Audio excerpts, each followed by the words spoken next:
नमस्ते मित्रों। नमस्ते। आज हम अपने YouTube चैनल बजरंगलाल सैनी गुरु में वर्ण विचार लेकर आपके सामने उपस्थित हुए हैं। आज हम वर्ण पर चर्चा करेंगे। वर्ण भाषा की सबसे सूक्ष्मतम इकाई, भाषा की सबसे सूक्ष्मतम इकाई, इस पर आज हम चर्चा करेंगे। सबसे पहले देखिए वर्ण क्या है। वर्ण से पहले भी ध्वनि। भाषा के दो रूप है, लिखित, मौखिक। मौखिक रूप में जो भाषा की सूक्ष्मतम इकाई होती है वो होती है ध्वनि। मैं बोलता हूं, आप सुनते हैं, ये ध्वनि है। अगर मैं लिखता हूं, आप पढ़ते हैं, तो फिर ये भाषा है, उसकी लिखित इकाई है। तब उसकी लिखित इकाई की सबसे छोटी जो अंश है, सबसे छोटा अंश है, उसको हम वर्ण कहते हैं। वर्ण हिंदी भाषा की जो देवनागरी लिपि है उसमें वर्णों को दो भागों में बांटा गया है, एक स्वर, दूसरा व्यंजन। स्वर वर्णों की संख्या 11 है और व्यंजन वर्णों की संख्या 33।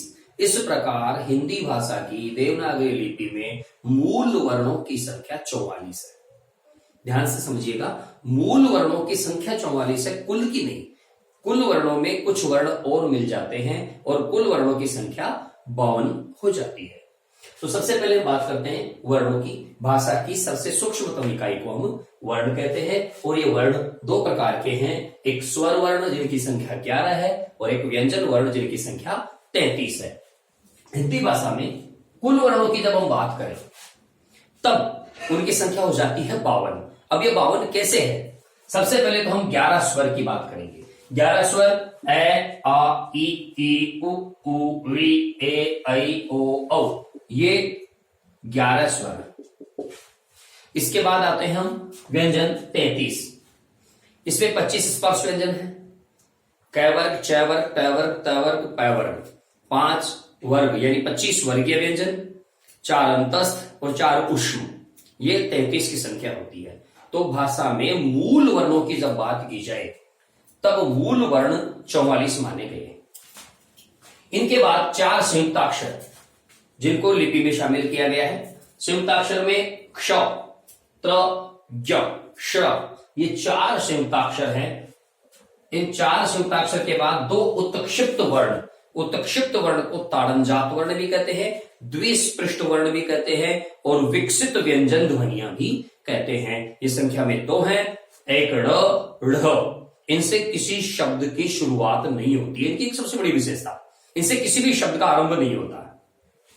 2 अयोगवाह वर्ण हैं। अयोगवाह वर्णों का मतलब है जिनको स्वतंत्र रूप से लिखित रूप में नहीं लिखा जा सकता लेकिन वो ध्वनि का वहन करते हैं, इसलिए वो अयोगवाह कहते हैं। ये 2 हैं, एक अनुस्वार और एक विसर्ग।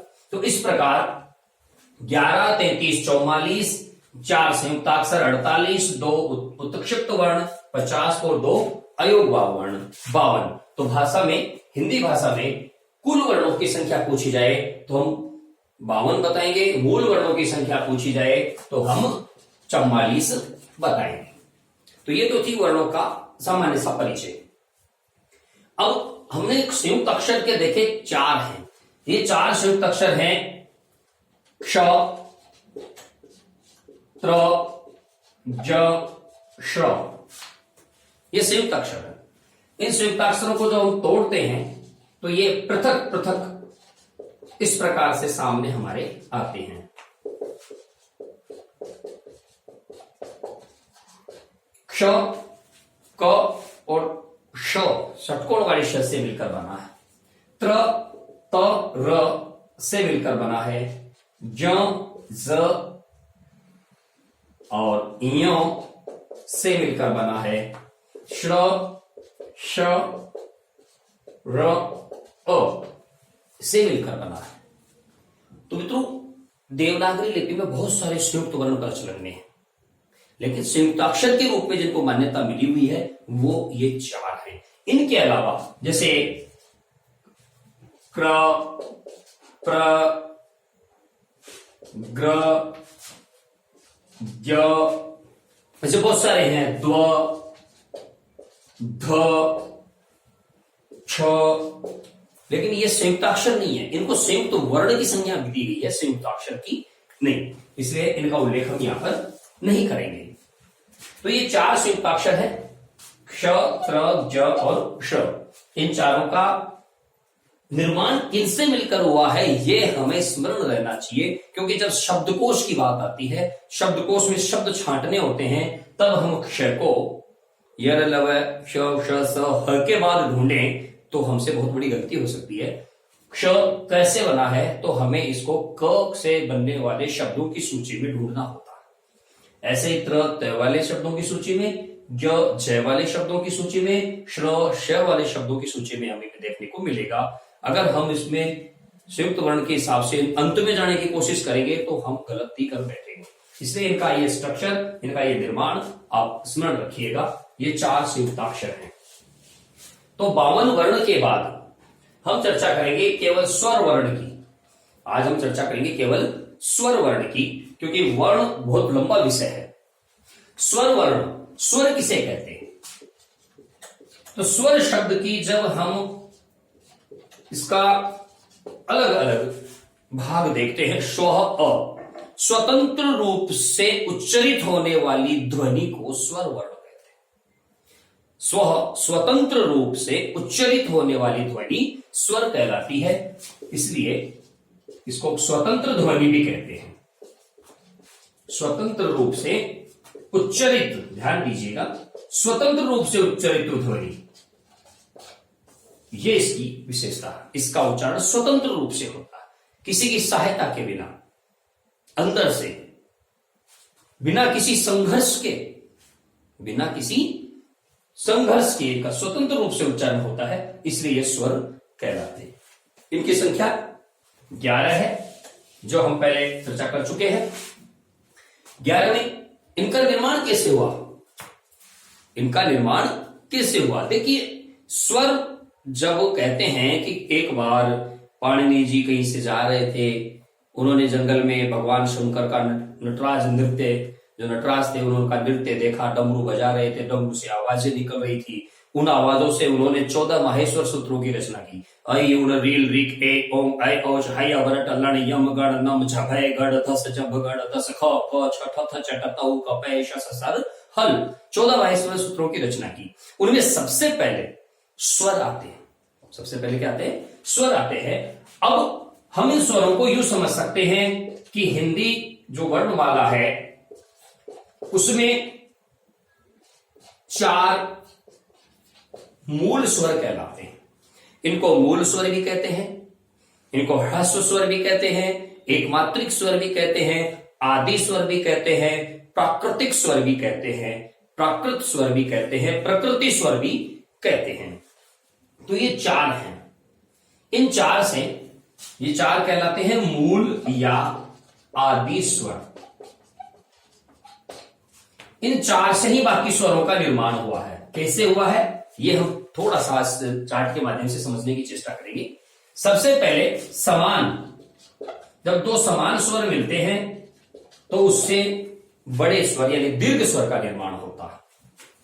इसी प्रकार यहां पर ये दीर्घ स्वर का हो गया,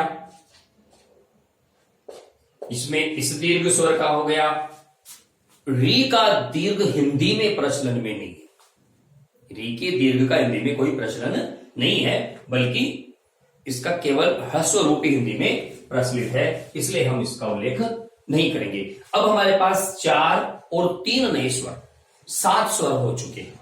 7 स्वर हो चुके हैं, इसका मतलब यह हुआ कि अब हमने इन स्वरों का निर्माण किससे किया?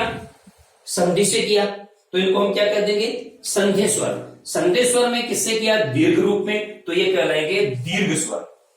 अब हम ये जो स्वर हैं इनको आगे बढ़ाते हुए, जो हमारे पास पहला स्वर था और ये दूसरा, तीसरा, इनको आपस में मिलाएंगे संयुक्त रूप से, तब इनसे संयुक्त स्वरों का निर्माण होगा। जैसे इस ए में जब ई का योगदान देंगे तो इस ई से हमें, ए और ई से हमें जो स्वर मिलेगा वो मिलेगा ए। ए में ई जोड़ने से जो स्वर मिलेगा वो मिलेगा ए। ध्यान दीजिए, इनको संयुक्त स्वर क्यों कहते हैं? क्योंकि ये एक स्वर से मिलकर नहीं बने हैं, ये 2 अलग अलग स्वरों से मिलकर बने हैं, इसलिए इनको संयुक्त स्वर भी कहते हैं। चूंकि इनका निर्माण संधि से हो रहा है इसलिए इनको संधि स्वर भी कहते हैं। चूंकि इनका निर्माण गुण स्वर संधि से हो रहा है इसलिए इनको गुण स्वर भी कहते हैं। तो ये हो गए ए। अब इस ऐसे इस उ का योग करेंगे तो हमारे पास नया स्वर आएगा ओ। तो ए और ओ गुण स्वर संधि से निर्मित हुए इसलिए इनका नाम हमने क्या रखा, गुण स्वर। तो ये गुण स्वर हो गए। तो 3 हो गए दीर्घ स्वर। अब इन गुणों में वृद्धि के लिए हमने क्या किया, इस ए में ये ए मिलाया, ए में ए मिलाते ही इसमें हो गई वृद्धि, तो इसका नाम पड़ गया वृद्धि स्वर। वृद्धि स्वर में पहला हो गया ए। इस ए से हमने इस ओ को मिलाया तो हमारे पास स्वर हो गया नया औ। ये रहा औ, तो ये हो गया वृद्धि स्वर। तो हम स्पष्ट देख सकते हैं कि 1 2 3 4 5 6 और 7 इन 7 स्वरों का निर्माण संधि से हुआ है। संधि से होने के कारण हमने इनको किस नाम से लिखा है, यहां पर संधि स्वर। दीर्घ संधि से हुआ दीर्घ स्वर, गुण संधि से हुआ गुण स्वर, वृद्धि संधि से हुआ वृद्धि स्वर। तो ये 3 प्रकार के स्वर हमारे पास आ जाते हैं और इन स्व स्वरों का निर्माण केवल इन 3 स्वरों से होता है, एफ, ई और उ। है ई और उ, केवल इन 3 स्वरों से इनका निर्माण हुआ है। इस प्रकार से ये स्वर का निर्माण हमारे सामने आ जाता है। तो इसमें हमने देखा कि मूल या आदि स्वर जो 4 थे उनमें से हमने केवल 3 काम में लिए हैं और बाकी 11 स्वरों का निर्माण कर लिया है। अब आगे बढ़ते हम स्वरों के वर्गीकरण की बात करते हैं। तो स्वरों के वर्गीकरण की जब हम बात करते हैं तो वर्गीकरण के कई आधार होते हैं। उच्चारण का आधार हो सकता है, मात्रा का आधार हो सकता है, मुख की स्थिति का आधार हो सकता है, जीभ कितनी उठेगी, कहां से उठेगी, जीभ का कौन सा भाग उठेगा उसके आधार पे हो सकता है, होठ गोल होंगे नहीं होंगे उसका आधार हो सकता है, उसके साथ उच्चारण में नासिका का प्रयोग होगा कि नहीं होगा उसके आधार पे उसके प्रयोग हो सकते हैं, संधि उसमें होगी कि नहीं होगी, होगी तो कौन सी होगी उसके आधार पे उसका वर्गीकरण हो सकता है। तो इसके बहुत सारे, उनका उच्चारण कौन से स्थान से हो रहा है उसके आधार पे उसका वर्गीकरण हो सकता है। तो इस प्रकार इसमें बहुत सारे वर्गीकरण आधार होते हैं जिनका उल्लेख अब हम करेंगे। तो सबसे पहले हम देखेंगे मात्रा के आधार पर। मात्रा के आधार पर वर्गीकरण। मात्रा क्या है, इस मात्रा को समझेंगे हम कि मात्रा वास्तव में क्या है, किसे कहते हैं मात्रा। तो हमारा सबसे पहला सवाल, मात्रा क्या है। क्या है मात्रा? क्या छोटी मात्रा, बड़ी मात्रा, ये मात्रा है? मात्रा ये नहीं है। मात्रा कालमान, मतलब इसका हुआ कि स्वर का कालमान। कालमान का मतलब हुआ उच्चारण में लगने वाला समय। किसके उच्चारण में? किसके उच्चारण में? उस ध्वनि के उच्चारण में जो स्वतंत्र रूप से उच्चारित होती है, न कि किसी की सहायता से। तो स्वतंत्र रूप से उच्चारित केवल एक ही ध्वनि होती है जिसका नाम है स्वर। तो स्वर के उच्चारण में लगने वाला समय क्या कहलाता है? मात्रा। कितना समय लगेगा? कम लगेगा, मध्यम लगेगा, अधिक लगेगा, कितना समय लगेगा, उसके आधार पर इसके अलग अलग भेद होते हैं। तो उस मात्रा के आधार पर जो स्वर के भेद हैं वो 3 हैं। ह्रस्व, दीर्घ, प्लुत। ह्रस्व, दीर्घ, प्लुत, इसकी ये 3 भेद हैं। ह्रस्व का मतलब होता है जिसके उच्चारण में अत्यल्प समय लगे वो ह्रस्व स्वर में आता है। जिसके उच्चारण में ह्रस्व स्वर से दुगुना समय लगे उसको हम दीर्घ स्वर कहते हैं। जिसके उच्चारण में ह्रस्व स्वर से तिगुना समय लगे उसको हम प्लुत स्वर कहते हैं। यही वजह है कि ह्रस्व स्वर को एक मात्रिक स्वर भी कहते हैं। तो ह्रस्व अगर एक मात्रिक है तो दीर्घ में दो मात्राओं का समय लगेगा, तो दीर्घ को हम द्विमात्रिक स्वर ही कहते हैं। और प्लुत ह्रस्व का तिगुना समय लेने वाला होता है, इसलिए उसको त्रिमात्रिक स्वर ही कहते हैं। और यही वजह है जहां जहां प्लुत स्वर का प्रयोग होता है वहां आपने ये चिन्ह अनिवार्य रूप से देखा होगा। जैसे हम ओम की ध्वनि का उच्चारण करते हैं और जब ओम लिखा हुआ देखते हैं तो हमें ये लिखा हुआ मिलता है। तो ये लिखा हुआ जब हमें मिल रहा है तो इसका तात्पर्य ये हुआ कि ये जो बीच में जो तीन, हिंदी देवनागरी लिपि में जो तीन लिखा हुआ है वो तीन नहीं है, वो ये कहता है कि इस ओ के उच्चारण में 3 गुना समय लगना चाहिए। ओ ओ ओ ओ 3 गुना समय उसमें लगना चाहिए। एक मात्रिक और द्विमात्रिक ऐसे डबल दुगुना, त्रिमात्रिक उस स्वर को लंबा खींचना होता है, प्राणवायु को ज्यादा जोर लगाना होता है। हम इसको एक छोटे से उदाहरण से आसानी से समझ सकते हैं। जिनकी सुबह जल्दी उठने की आदत है, ग्रामीण परिवेश में रहते हो, वहां कुक्कुट का होना अनिवार्य सा हो जाता है। कुक्कुट यानी मुर्गा, मुर्गा जब सुबह बांग देता है तो उसकी ध्वनि आप बड़ी ही तसल्ली से सुनिएगा। किस प्रकार से वो बांग देता है,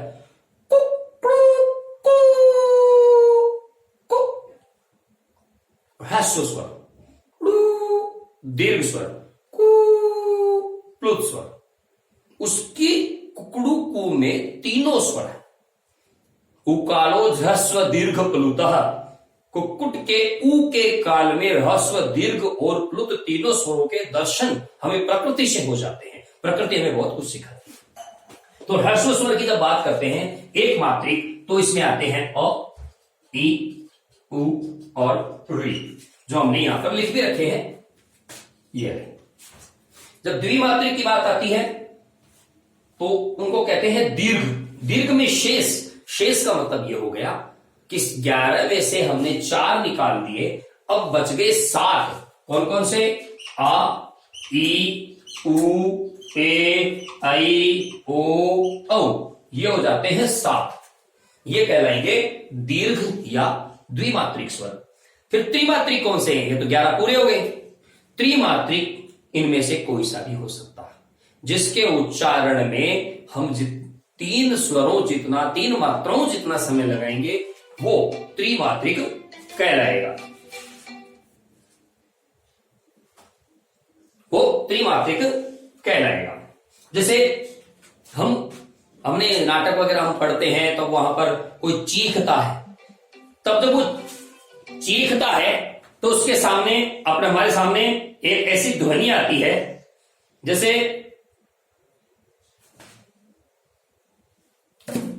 आ, और उस आके आगे एस एस एस ये उग्र चिंसा लगा हुआ मिलता है। इसका मतलब उसने उस आ की ध्वनि को बहुत लंबा खींचा, और जब उसने आ की ध्वनि को लंबा खींचा है तो वो प्लुत स्वर है। वो क्या है, प्लुत स्वर है। तो ये मात्रा के आधार पे हमारे पास 3 स्वर हो चुके हैं, ह्रस्व, दीर्घ और प्लुत। ये 3 स्वर मात्रा के आधार पे हैं। अब हम मात्रा के बाद दूसरा आधार लेते हैं मुखाकृति के आधार पर। मुखाकृति के आधार पर स्वर कितने प्रकार के होते हैं? मुखाकृति के आधार पर, मुखाकृति से क्या तात्पर्य है? जब हम उच्चारण करते हैं तो प्राणवायु बाहर निकलती है। प्राणवायु जब बाहर निकलेगी तो उसको रास्ता कौन देगा? मुख। क्योंकि नाक से अगर वो बाहर निकलेगी तो आवाज नहीं आएगी, केवल श्वास आएगी। आवाज को लाने के लिए, ध्वनि को बाहर लाने के लिए मुख का योगदान होता है। और उस मुख में उसकी स्थिति क्या रहेगी? मुख खुला रहेगा, बंद रहेगा, आधा खुला रहेगा या थोड़ा खुला रहेगा। हर स्वर की अपनी एक अलग विशेषता। आप अ का उच्चारण कीजिए, आपको मुख हिलाने की आवश्यकता ही नहीं पड़ी। अब आप आ का उच्चारण कीजिए, आ, मुख पूरा खुल जाता है। छोटे बच्चे को दवाई गोली जो टेबलेट होती है देते समय कहते हैं बच्चे बेटा आ करो, और जैसे वो आ करता है अंदर गोली छोड़ दी जाती है। तो ठीक उसी प्रकार यहां पर हमें क्या देखना है कि मुख की आकृति, जब हम स्वरों का उच्चारण करते हैं हमारे मुख की आकृति कैसे होती है, खुली है, बंद है, आधी खुली है, आधी बंद है।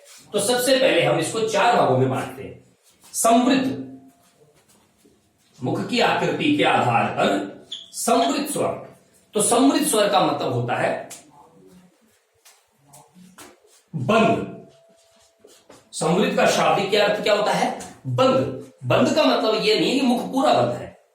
हमारा जो मुख विवर है उसमें हलचल न के बराबर होती है, उसका खुलना न के बराबर होता है। यही वजह है कि उसको समृद्ध स्वर कहा जाता है। और समृद्ध स्वर है ये 4, ई ई उ उ, ई ई उ उ, ये 4 स्वर। इन 4 स्वरों को समृद्ध स्वर कहते हैं। मुख विवर का खुलना इसमें न के बराबर होता है।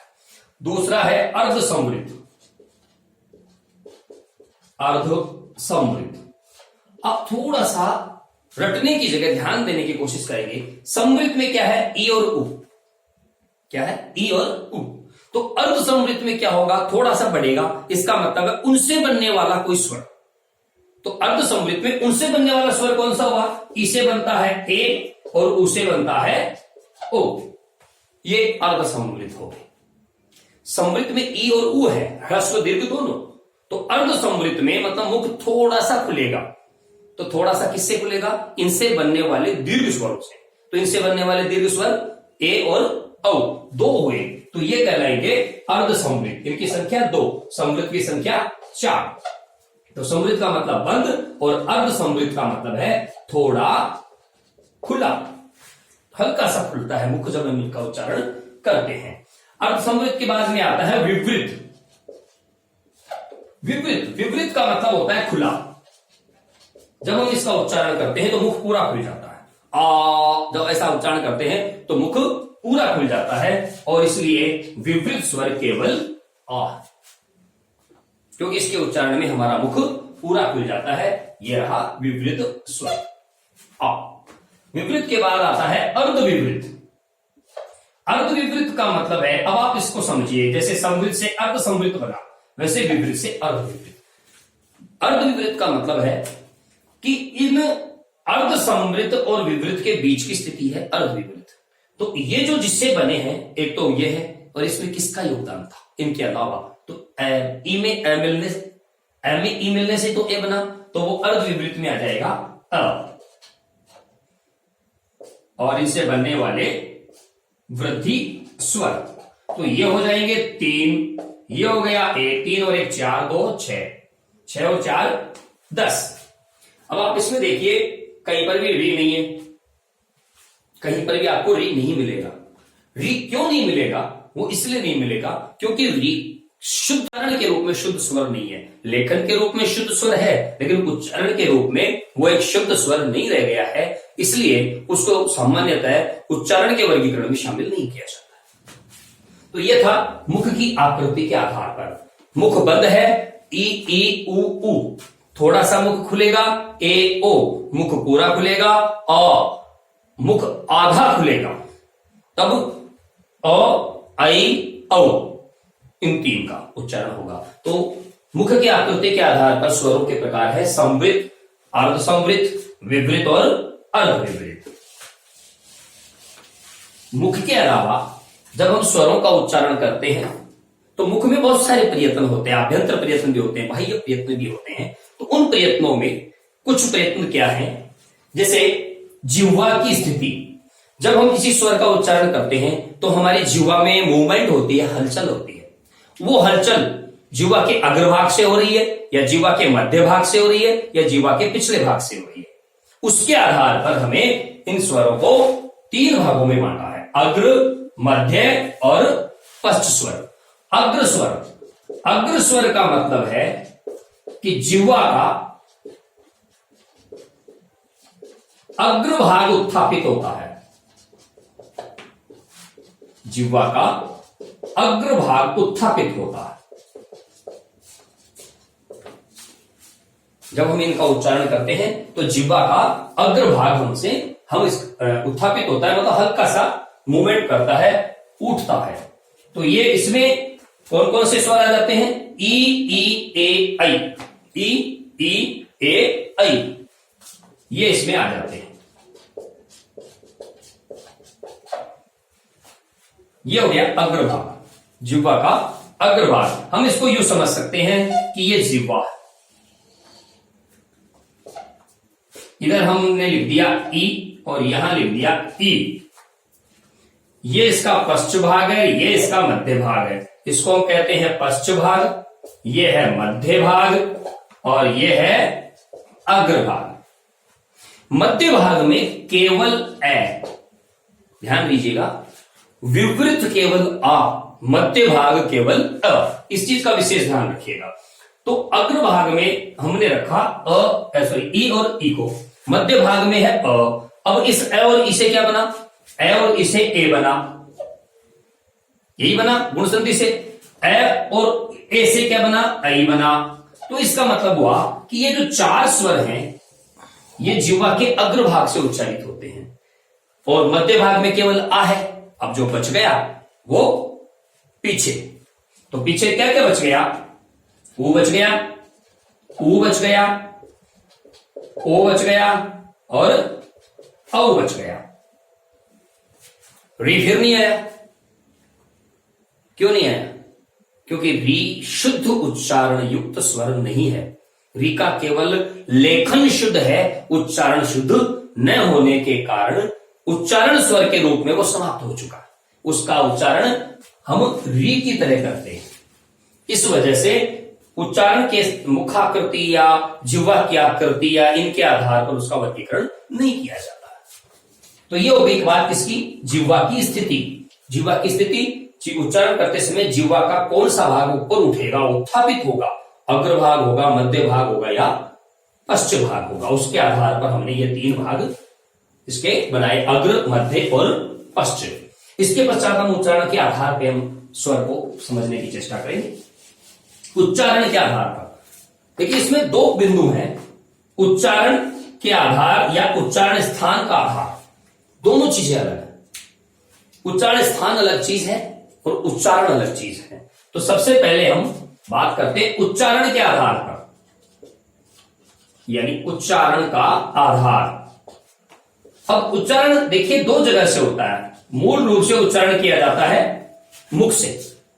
हर चीज, हर स्वर, हर ध्वनि, हर व्यंजन, हर वर्ण का उच्चारण मुख से होता है। लेकिन कई बार ऐसी स्थिति होती है कि मुख के साथ साथ नासिका का भी प्रयोग करना पड़ता है। अगर हम नासिका का प्रयोग करते हैं तो इसका मतलब हो गया कि आधार हमारे पास कितने हो गए? दो, एक मुख, दूसरा नासिका। हमारे पास दो आधार हो गए। अगर हम केवल मुख से उच्चारित करते हैं तो उस स्वर की श्रेणी हो जाएगी निर्नुनासिक, निहि अनुनासिक, यानी नासिका रहित। जिन स्वरों का उच्चारण बिना नासिका के योगदान से हुआ वो निर्नुनासिक स्वर हो गए और मूल स्वर सारे इसी में आ जाते हैं। अ, ई, उ, री, ए, आई, ओ, औ, ये सारे स्वर निर्नुनासिक। अब अगर हम मान लीजिए हम उच्चारण करते समय मुख के साथ, उच्चारण तो मुख से ही होगा, लेकिन मुख के साथ साथ अगर हम नासिका का योगदान लेते हैं तब वो जो स्वर जिनका उच्चारण नासिका के योगदान से किया जाएगा वो या तो सानुनासिक या अनुनासिक स्वर कहलाएंगे। और जब वो अनुनासिक स्वर कहलाएंगे तो ये भी सारे हो सकते हैं, री को छोड़कर ये सारे हो सकते हैं। जैसे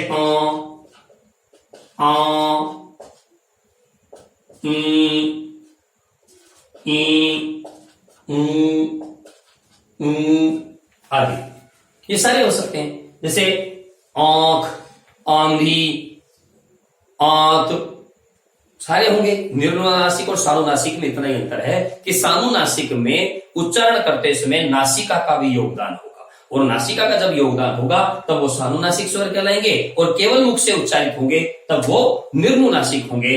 समस्त स्वर सानुनासिक भी हो सकते हैं और समस्त स्वर निर्नुनासिक भी हो सकते हैं। यह है उच्चारण का आधार। उच्चारण के बाद हम बात करेंगे उच्चारण स्थान की। ये तो थे उच्चारण का आधार। अब बात करेंगे हम उच्चारण स्थान। देखिए, हमारे भाषा विज्ञान में उच्चारण स्थानों को 8 भागों में बांटा गया है। उन 8 भागों में स्वर कहां से उच्चारित होते हैं उनकी हम चर्चा करेंगे। तो स्वर कहां कहां से उच्चारित होते हैं, सबसे पहले बात करेंगे हम कंठ की। तो सबसे पहले आता है कंठस्वर। सबसे पहले क्या आएगा, कंठस्वर। तो कंठस्वर बाद में देखिए, कंठस्वर का मतलब है इनका उच्चारण कंठ से होता है और ये केवल है 2। इस चीज को समझने के लिए एक छोटा सा मैं आपके सामने रेखा चित्र प्रस्तुत करता हूं। जैसे मान लीजिए ये हमारे गले की अंदर की काट है, ये बाहर ओष्ठ है, ये दंत है और दंत के पास इनको कहते हैं मसूढ़ा यानी वर्ष है। ये ऊपर तालु है और तालु के पास मूर्धा है।